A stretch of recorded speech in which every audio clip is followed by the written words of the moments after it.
Hello, thank you for stopping by. I hope you have pen and paper so you can take down some information because I'm going to give you some information. We're going to start off with three simple questions. Number one, do you want to leave a legacy for future generations? Question number two, do you want to save taxes year after year, generations after generation? Fucking shit. Sorry.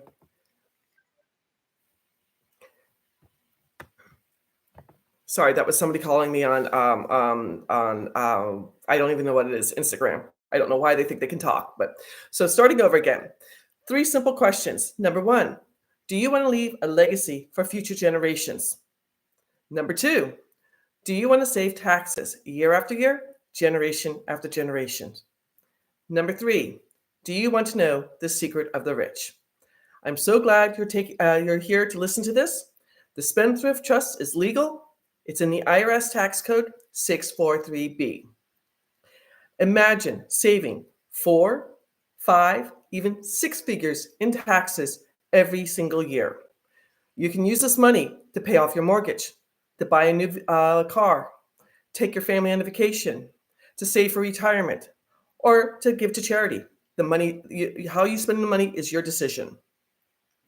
Imagine all lawsuits become frivolous and go away.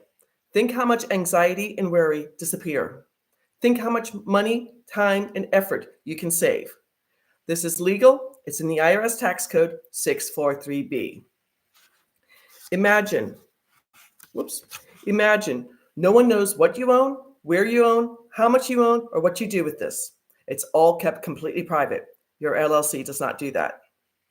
Welcome to Save U.S. Taxes Legally. My name is Sally Gimmon, and I am the owner of the Trust Is You. I believe every business owner, U.S. 1099 income earner, and U.S. investor needs to know this information to make a decision on their own.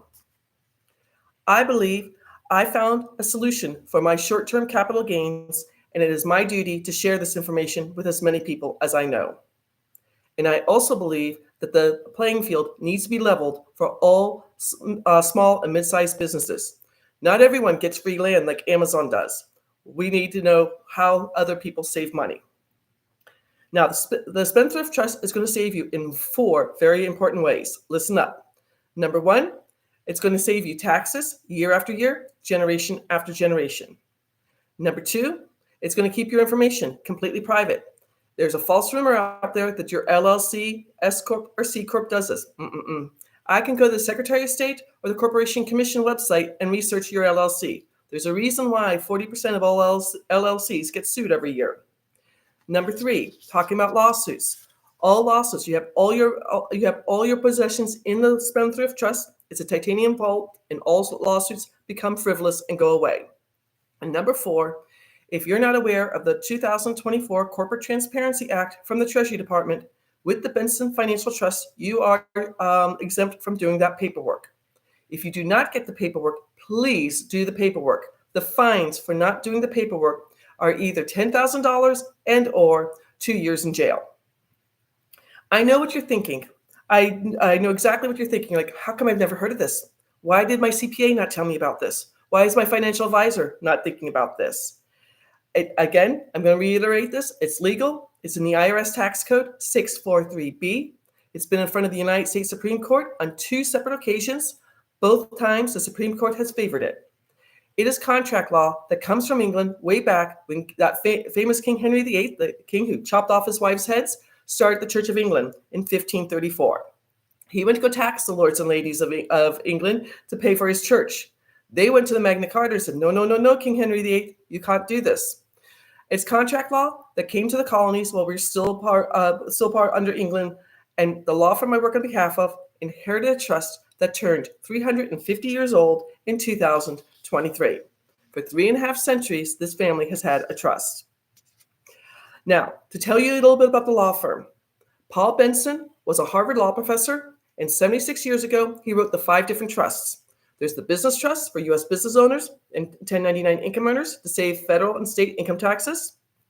There's the beneficial trust for U.S. investors to no longer pay capital gains, interest income taxes, dividend income taxes, rental income taxes, or royalty income taxes. There's a charitable trust if you're a 501c3 company. There's a senior trust if you're over 65 and making too much money that can affect your Part B of Medicare. And then the fifth trust is the, I always forget this, natural mineral rights. You have oil wells, shell rights, or if you have coal rights. One of my clients has 6 oil wells on his grandfather's horse property he inherited, and he's saving over $40,000 a year. Now, for all the overall umbrella, what Paul Benson wrote, he wrote the 5 trusts under one umbrella. There are 5 very special elements to make this legal. I'm going to give you the full name, and then I'm going to go over each one individually. It's irrevocable, complex, discretionary, non-grantor, spendthrift trust. Irrevocable, it goes from generation to generation to generation. The Rockefellers Trust is called the office, and it's 7 generations old and has almost 400 people under the same EIN or employee identification number, your tax ID number. They've been using this since the tax code went into effect February of 1913. Irrevocable, complex. Complex. This trust holds money day to day, week to week, month to month, year to year, decade to decade, century to century. 97% of the trusts out there. My mom and dad had this. Susie Orman talks about this on PBS television. The family trust or the living trust. The only thing that's designed to do is to avoid going through probate, and then it dissolves when someone passes away and everything has to be dispersed. This does not do that. This is going to avoid probate. It's going to avoid inheritance taxes, and it's going to keep saving taxes for generations and generations to come along. So irrevocable, complex, discretionary.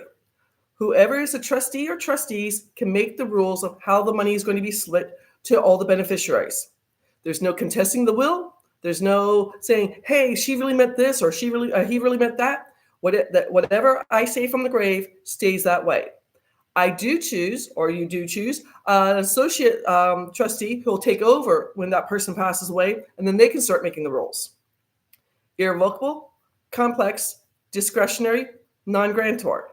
Non-grantor, when you start the trust, you're going to have someone who is not a beneficiary sign up to be the grantor or the settler.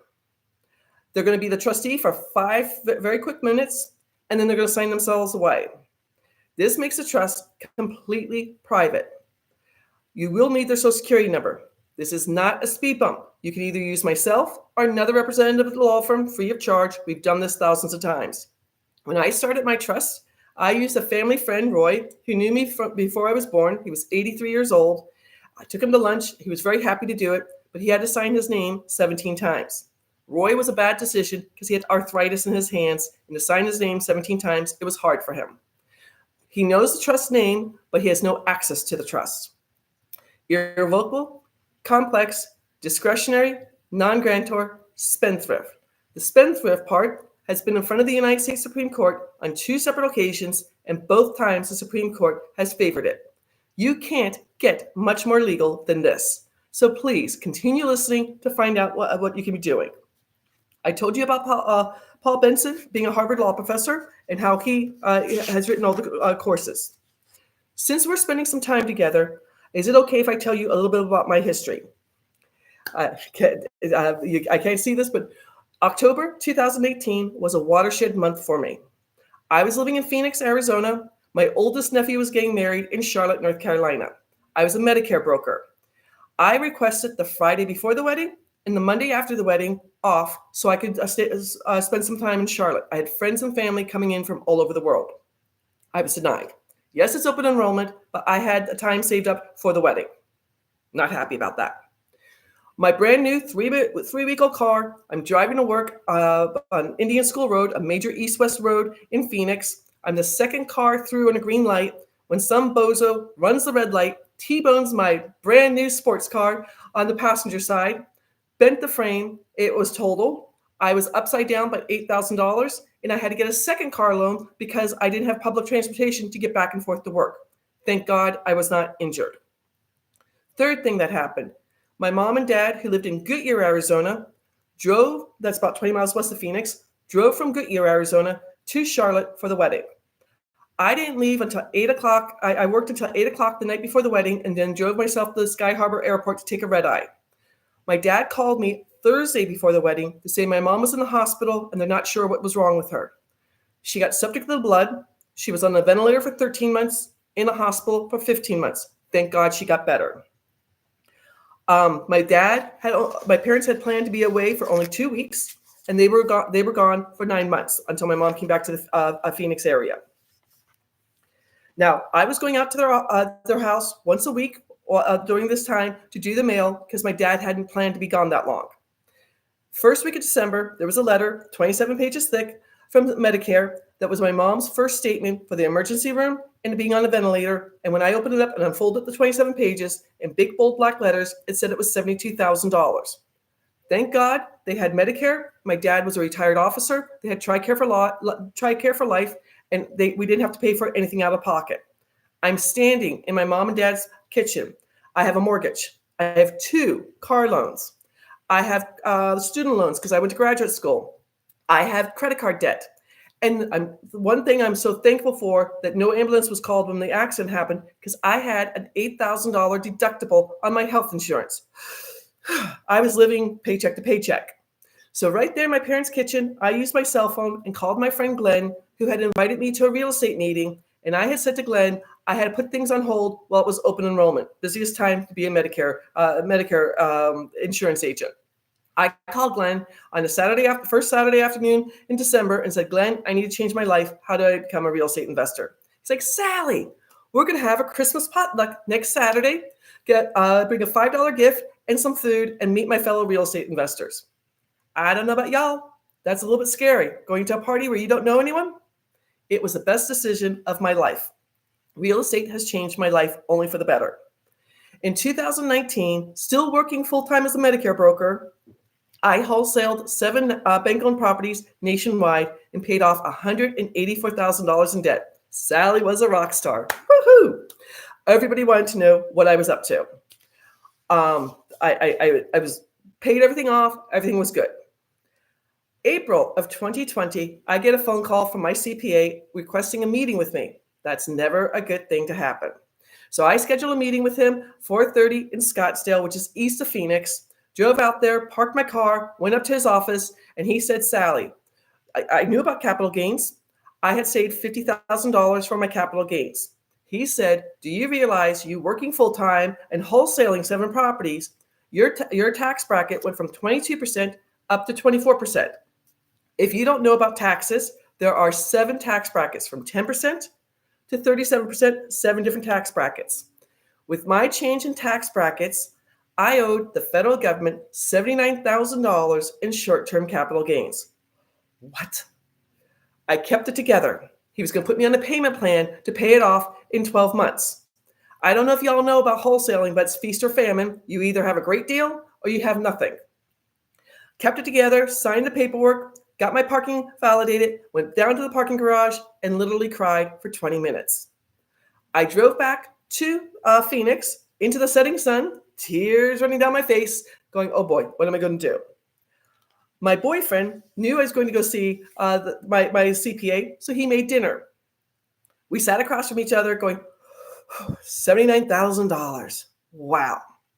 Well, my great aunt Kitty always said sleep on it. One of my favorite books out there is The Power of Your Subconscious Mind by Dr. Joseph Murphy. If you get a chance, read it. It's a little bit old, but everything he teaches there is amazing. So I wake up the next morning and I start researching. Because my background was English Lit. I'm a great researcher. I had read an article about the Rockefellers Spendthrift Trust called The Office, and I started researching the Spendthrift Trust. 5 months later, September of 2000, I started both my business trust and my beneficial trust, and I asked to become a representative of a law firm and went through training. So let's get into this because everyone needs to know about these trusts. Again, the business trust is for U.S. business owners and U.S. 1099 income earners. You will save at least 90% on your federal taxes, and in 43 states, no longer pay state income taxes. It's an amazing thing. To give you an example, one of my clients here in the Charlotte area, my favorite New York style pizzeria, He heard me talking and asked for a business card. I met Roberto and his wife a week later. They had just done their 2022 taxes, and they knew that they were making about $15,000 a month from 2 locations, $180,000 a year. They were at 22% tax rate. When they start the trust at 90% and state income taxes, they're going to save $34,397. This is their money. They can pay off their mortgage. They can buy a new car. They can take their family on vacation. They can give to charity. They can save for retirement. Not Roberto and Marianne. What they did in 2024, they opened a third location. And in 2025, they're going to open up a fourth location. So they're going to make even more money and save even more money. Their plans, they're going to retire in 3036, leave 2 pizzerias to one child, 2 pizzerias to another child. Both children will still save 1099 income just like their parents because of the Spendthrift Trust, and there'll be no inheritance tax. Easy peasy, amazing things. Some of my other clients who are saving thousands of dollars. An auto body shop up in New Jersey. Husband and wife, the husband's an auto body mechanic, the wife works the phones. They have 3 grown children. He's super busy. None of his children want to be auto mechanics. With saving federal and state income taxes, we're saving him over $37,000. What he's doing with this money, he's going to the local high school to offer a scholarship to teach kids who want to become auto mechanics, so he can start teaching them so he can bring on more business. Amazing things. I just talked to a gentleman who is a car dealership. We're going to save him over $63,000. His wife's in the background. She gets on the Zoom and she goes, I don't care how much per year. We're now in June. I want to know how much per month. We're going to save them $5,427 every single month. She says, are you serious? I can use this to pay for my children's food and everything else? Yes, you can. This is changing people's lives completely. It's legal. It's in the IRS Tax Code 643B, and it has never been audited. That's the business trust. I have a free class on the Great Discovery. If you just go out to www.sallygimmon.com, my full name, all squished together, no hyphen, no break or anything like that. When you go out there, there's going to be a presentation with slides, 3 articles from Forbes magazine, 2 pages of case law, and a chart that shows if you're making $80,000 per year, how much you would save. There's 4 ways to file your taxes: single, head of household, married jointly, married separately. Single is the most expensive way. So the chart shows if you're making $80,000, how much you'll save in all 50 states. 7 states don't have state income taxes. If you're making more than $80,000, you'll save even more in taxes. That's why I'm inviting you to set up a 30-minute tax break session with me. Again, when you go out to the Great Discovery, there's a page there how to contact me. My calendar is www.thetrustisisyou.com/scheduling. I'll take you out to NerdWallet and I'll share everything with you. Now, the beneficial trust. This is for all investors. I don't care what kind of investing you're doing, but these are the following taxes you'll save. Short-term capital gains are between 10% to 37%, 7 different layers, and affect you. If you're a forex investor, you get taxed twice: interest income taxes and capital gains. A crypto investor, if you're wholesaling, fix and flipping, if you're doing auction houses, or tax liens. Again, whatever you sell at profit will affect it. My first house, I bought it in July of 2020. It was a contract for a bank-owned reverse mortgage house that was going to go to auction. This is the middle of COVID. I bought it in July 2020 for $20,000. In September of 2020, I did 2 simple bill of sales. I drove to my bank.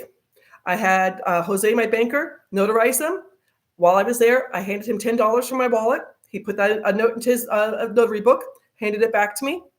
I drove back to my house. I scanned them, sent them to the attorney in Raleigh, North Carolina for my bank-owned house. Next day, the attorney in Raleigh sends me an email saying, I need the first page of your trust. Scanned that, sent it to the attorney in Raleigh.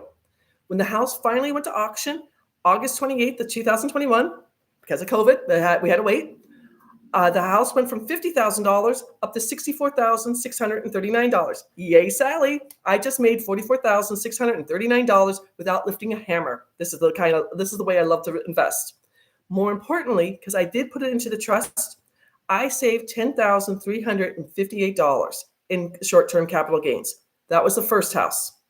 In the next 3.5 years, I have saved six figures in both federal and state income taxes and in capital gains and in interest income taxes. So let's get into this. Long-term capital gains. This is for anybody, anything selling at a profit that's a year or more. So if you have an investment property, you're selling your business. One of my business brokers I work with, a restaurant that a husband and wife sold as is, everything in it for $3 million at 15%. We saved him $460,000. At 20%, we saved him $600,000. This is money he will never have to pay back. He's 69. His wife, Jenny, is 68. This is their money, six figures for retirement. If you're selling a baseball card, if you're selling a dresser, you maybe strip a dresser and fix it or whatever. One of my clients had a Ken Griffey rookie card, sold it for $40,000. We were able to save him either $11,000 or $12,000 in taxes. Amazing thing. That's capital gains, short-term and long-term capital gains. Interest income taxes are for passive investors. If you are a forex investor, again, getting taxed twice. You are a passive investor. You are in mutual funds. You are doing the subject to real estate, the BRRRR strategy. I personally have 12 notes.